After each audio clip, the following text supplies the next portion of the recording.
You ever have one of those mornings where you wake up already behind? Before your feet even hit the floor, your brain's scrolling through a list of all the things you forgot yesterday and all the things you'll probably drop today.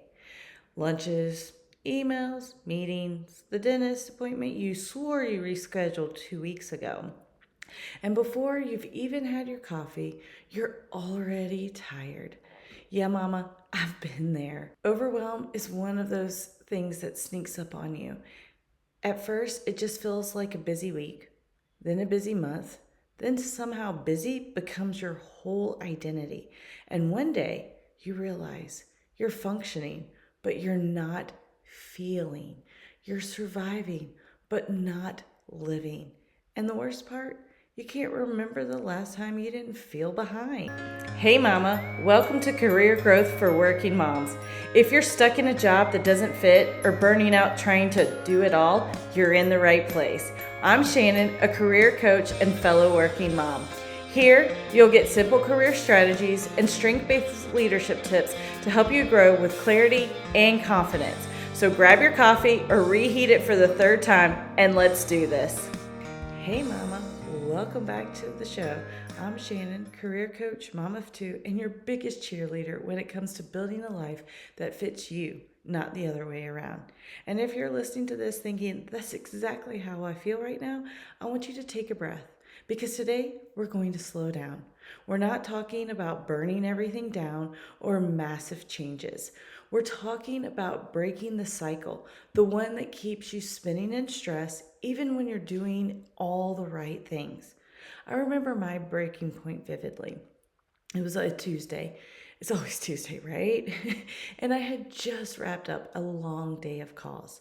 Dinner was still a question mark. The laundry pile looked like a small mountain range, and I found myself standing in the kitchen, scrolling through work emails while my son was tugging at my sleeve, asking me to look at his drawing. And I didn't. Not right away.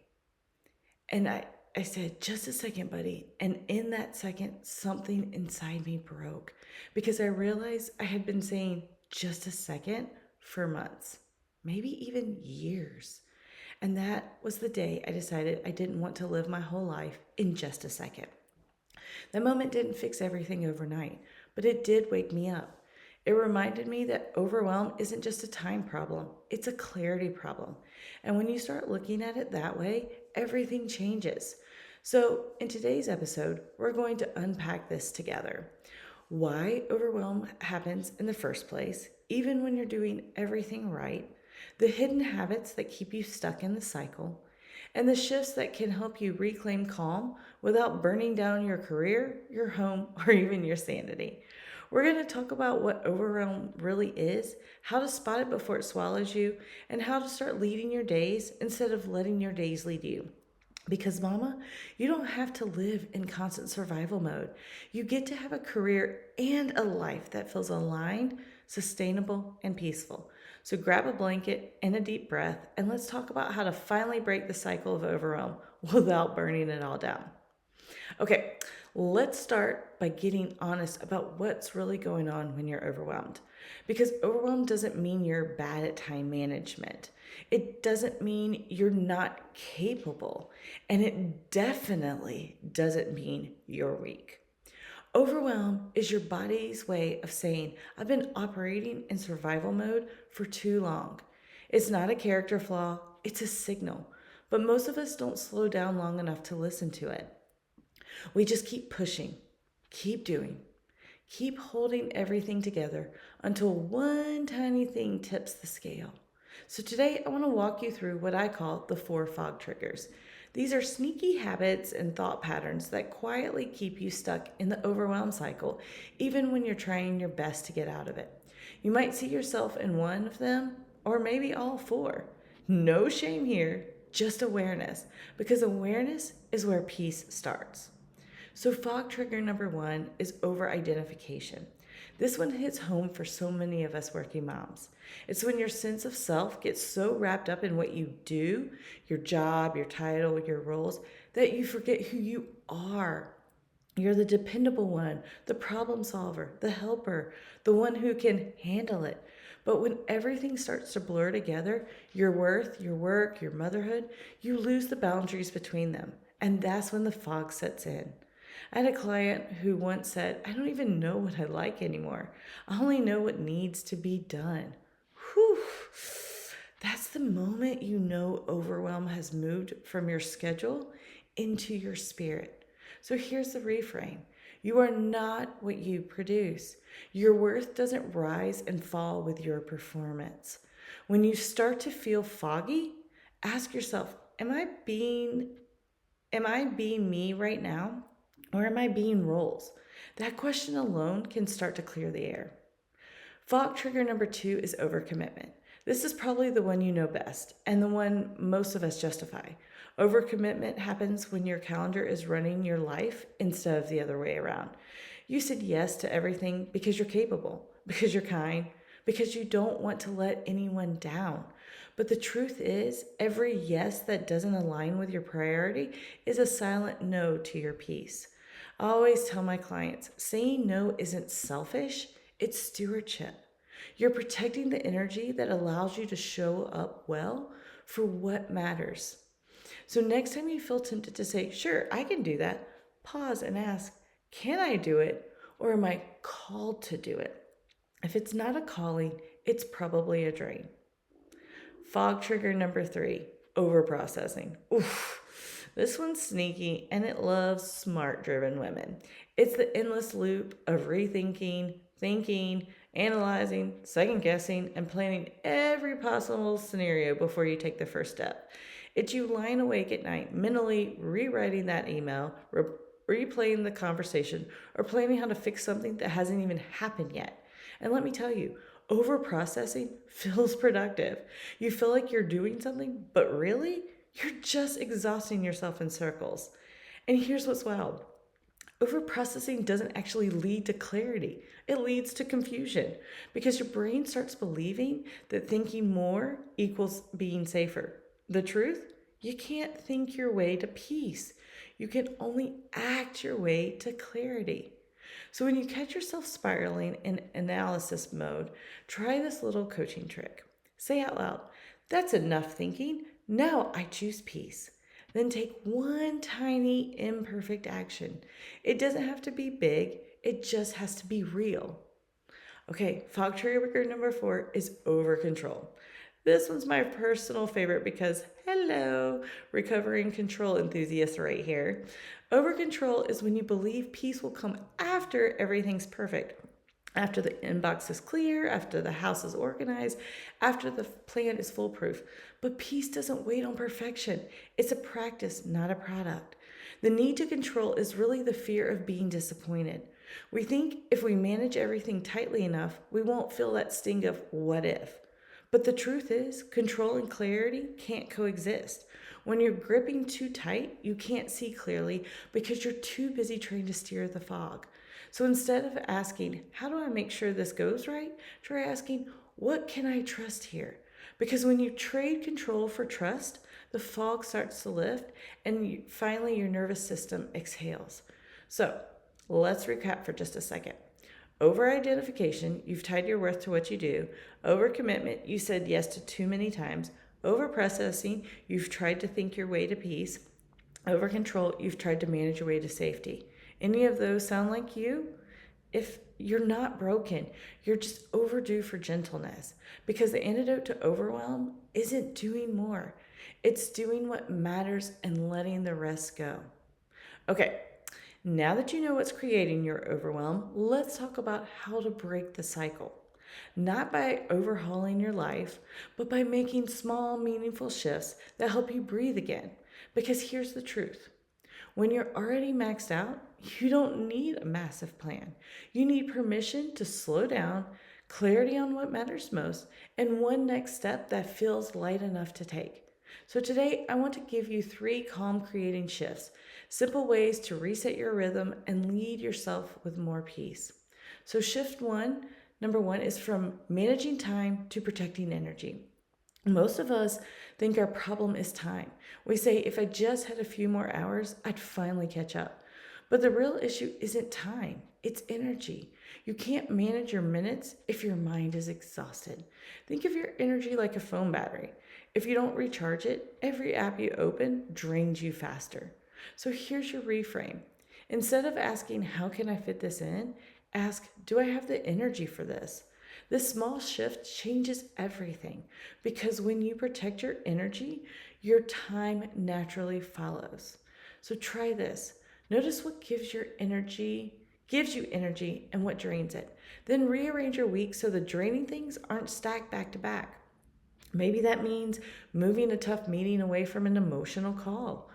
Or maybe it means scheduling quiet time before you pick up your kids. Energy management isn't selfish, it's a strategy. So, shift number 2 is from perfection to presence. Here's the deal: perfection is an illusion that keeps you stuck. We chase perfect because we think it'll bring peace. But peace, it doesn't come from doing everything flawlessly. It comes from being fully there in the moment you're in. When you let go of perfect, you create space for presence. And presence is where connection and clarity live.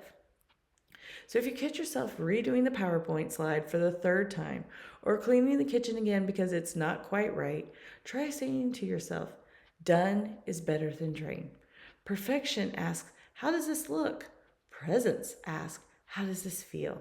Your kids won't remember if dinner was gourmet or takeout.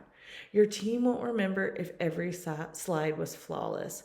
They'll remember how it felt to be around you, calm, centered, and engaged. All right, shift number 3 is going from control to trust. Control feels safe until it doesn't. And when you're gripping every detail, you're actually telling your nervous system, I'm not safe unless I'm in charge. But here's the truth: you can't control outcomes, you can only control alignment. Trust looks like believing that you can handle what comes, even if it's not perfect.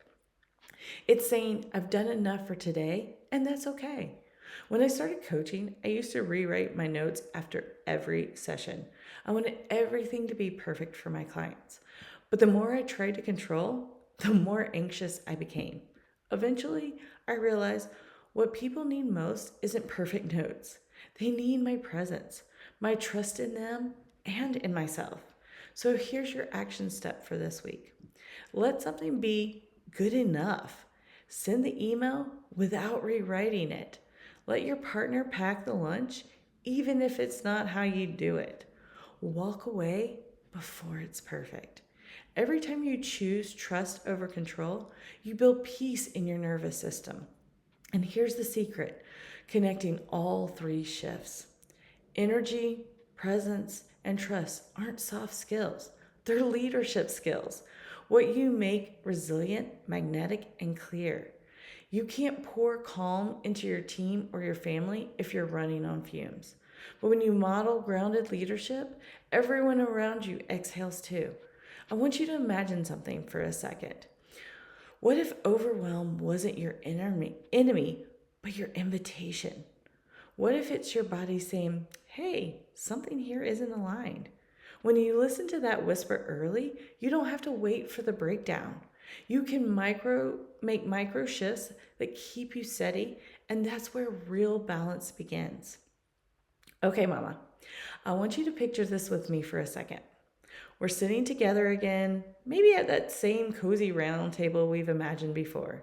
There's coffee, notebooks, maybe a few weary smiles that say, yep, I'm tired too. Around the table are 4 women, each with a different leadership style, even facing overwhelm in her own way. And we're about to walk through what it looks like for each of them to find calm, clarity, and their rhythm again. First up, our boss lady in action. She's the powerhouse, the one who gets things done, keeps it together, and keeps everyone moving. But lately, she's running on fumes. She looks at me and says, Shannon, I don't have the luxury of slowing down. If I stop, everything falls apart. And I get it, because when you're wired for action, stillness feels like failure. But here's the truth: rest is still action, it's recovery. So I tell her, your leadership isn't about doing more, it's about directing your effort where it actually matters. Your superpower is productivity, but your shadow is overfunctioning. You jump in to fix everything, even when it's not yours to fix. So here's your small, powerful shift this week. Before you say yes to anything, pause and ask, is this mine to carry? If it's not, set it down. If it is, ask, can I do it differently, lighter, slower, with more grace? You don't earn your worth through exhaustion. You model leadership through discernment. All right, next up is our charismatic queen. She's the voice, the vision, the woman who inspires everyone else, but quietly wonders, who's inspiring me? Her overwhelm comes from emotional output. She's giving, leading, speaking, motivating, and somewhere along the way, she's lost her own fire. She sighs and says, Shannon, I feel like I'm running out of words. And I smile and tell her, that's your signal to stop performing and start listening to yourself. You don't have to be on all the time to be powerful. You don't have to lead every conversation to be influential. Your shift this week? Practice quiet influence. Instead of pushing, practice presence. Take one meeting where you intentionally speak less and listen more. Watch how your energy and your impact expand when you stop performing and start connecting. Because charisma isn't what makes you magnetic, authenticity is. Okay, heart centered guide. She's the nurture, the glue that holds everyone together. But her overwhelm doesn't come from chaos, it comes from compassion. She feels everything. She looks at me with tears in her eyes and says, I'm so tired of holding it all. Everyone's needs, everyone's emotions, but I don't know how to stop without feeling selfish. And I tell her softly, you can care deeply without carrying everything. Your heart is your gift, but it's not meant to be a backpack full of everyone else's problems. So here's your small win this week. Schedule 15 minutes of solitude every day. No noise, no phone, no expectations. Use that time to ask yourself one question. What do I need today? Not what everyone else needs, but you. Because when you start meeting your own needs first, you model a kind of leadership that's grounded, compassionate, and sustainable. And your energy becomes contagious, not depleted. All right, finally, our visionary Brainiac. She's the thinker, the strategist, the planner. She sees the long game, and that's her gift. But right now, she's stuck in the weeds of perfection. She tells me, Shannon, my mind won't stop. I keep analyzing everything, and I'm exhausted. And I nod because I know that loop, the endless mental tabs that never close. So I tell her, you don't need to think your way out of overwhelm. You need to move your way through it. Your clarity lives in action, not analysis. So this week, give yourself permission to take one imperfect step. Set a 20-minute timer. Start the project. Send the pitch. Have the conversation. No overthinking, just doing. Because momentum creates calm. And when your brain sees you taking action, it finally lets you rest. Now, if you're listening to this thinking, Shannon, I'm a mix of all four, that's okay. Most of us are. You're not supposed to fit in a box. These styles just give you language for how you operate. What matters is that you learn to honor your natural rhythm instead of constantly fighting it. And here's the truth, Mama. Overwhelm doesn't go away because you finally figure it out. It quiets down when you learn to honor your wiring. You stop expecting yourself to lead like everyone else. You stop hustling for peace and start practicing it. Because peace isn't a pause in the chaos, it's how you move through it. So, before we wrap up today, I want to just pause for a second. Take a deep breath in through your nose, out through your mouth. Because right now, you've done something most women never do. You slowed down long enough to actually notice your overwhelm instead of pushing through it. And that is huge. You've named the fog, you've seen the patterns, and you've remembered that the way out isn't through more hustle, it's through more honor. So as we close, I want to walk through a quick visualization. Nothing fancy, just a moment for your heart to catch up to your head. If you can, close your eyes. Picture yourself 1 week from now. Same job, same responsibilities, same family. But something's different. You're not running on fumes. You're breathing. You're noticing. You're in it, your life, your moments, instead of racing through them. See yourself sitting at your desk or your kitchen table sipping your coffee. The to-do list is still there, but the panic isn't. You know what needs your focus today and what can wait. That's calm. It's not accidental. It's intentional. You didn't have to burn it all down to find peace. You just stopped setting yourself on fire to keep everyone else warm. Now, if you're a journaler or someone who processes best by writing things out, I want to give you a few reflection prompts for this week. You can do them in your notes app, on a piece of paper, or even just mentally while you're driving. Number 1, what am I carrying that isn't mine? Think of that mental load, the invisible list of things you feel responsible for. What could you gently set down? Number 2, what restores my energy and when was the last time that I did it? Maybe it's walking outside, reading, silence, music, whatever it is, schedule it like it's a meeting with your sanity. And number 3, what does enough look like this week? Not perfect, not everything, just enough. The last one is powerful because when you define enough, you stop chasing everything. And mama, I just want to say this. You are allowed to rest before you're finished. You're allowed to breathe even when the work isn't done. You're allowed to be a leader who leads from peace, not pressure. That's not laziness, that's wisdom. Because leadership doesn't mean doing everything, it means knowing what actually deserves your energy. And sometimes that means protecting your calm like your career depends on it. Because honestly, it does. So here's your little coaching challenge for this week. Before you open your laptop tomorrow, before you scroll, before you dive into go mode, pause and ask yourself, what would calm leadership look like for me today? Maybe it's saying no to one thing. Maybe it's taking lunch away from your desk. Maybe it's leaving 5 minutes early to catch the sunset on the drive home. Whatever it is, make that your act of leadership. Because every time you honor your peace, you're showing your kids, your team, your community, that leadership and burnout are not the same thing. And if this episode hit home for you, if you found yourself nodding, maybe tearing up a bit, maybe finally exhaling, I would love it if you shared it. Take a screenshot, tag me, send it to another working mom who's been holding it all together for too long. Tell her, hey, you don't have to keep running on empty. And if you haven't already, take the leadership style quiz. The link's below. Because once you know how you're wired, you can lead your life, not just survive it.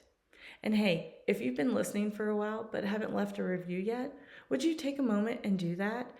It helps more women find these conversations, and honestly, your words might be exactly what another mom needs to read to take her first deep breath in a long time.